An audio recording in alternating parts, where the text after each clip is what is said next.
Oke teman-teman, bismillahirrahmanirrahim. Assalamualaikum warahmatullahi wabarakatuh. Pertama-tama saya ucapkan terima kasih kepada guru kami, Bapak Sairun Samsudin, yang telah membimbing kami dalam mata kuliah ini, yakni mata kuliah Hermeneutika Al-Quran. Nah, saya pribadi Ahmad Fauzi pada malam hari ini mendapatkan sebuah tugas presentasi tentang hermeneutika psikologi Syekh Al-Bahar. Jadi secara singkat mungkin saya langsung kepada the point. Jadi di sini selain hermeneutika gramatikal, Syekh Al-Bahar juga mempunyai pendapat tentang hermeneutika psikologis. Menurutnya hermeneutika psikologis ialah upaya pembacaan terhadap pengarang terhadap teks yang dikarang, karena menurutnya teks itu tidak independen tapi dependen terhadap siapa yang mengarang, sehingga perlu kiranya untuk menganalisis bagaimana kondisi psikologis si pengarang ketika membuat atau mengarang sebuah teks, karena teks itu ya tergantung atau tidak lepas dari kondisi dan situasi yang mengitarinya, yakni dalam hal ini situasi dan kondisi yang mengitari pengarang teks itu. Makanya ada sebuah teori hermeneutika psikologis. Nah, dalam hal ini Schleiermacher menawarkan dua metode. Yang pertama definitory method, yakni metode definitory, dan comparative method.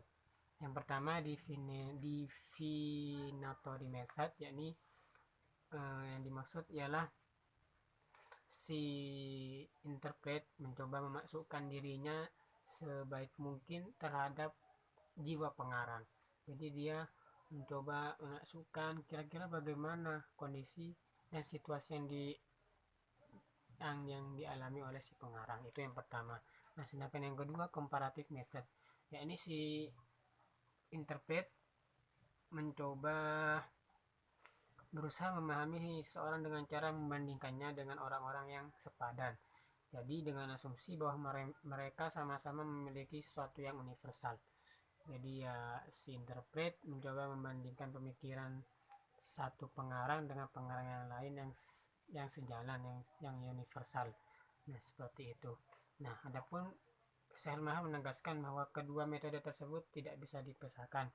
Secara definitory, si interpret harus mencoba memasukkan dirinya atau memasukkan dirinya terhadap bagaimana jiwa pengarang asal.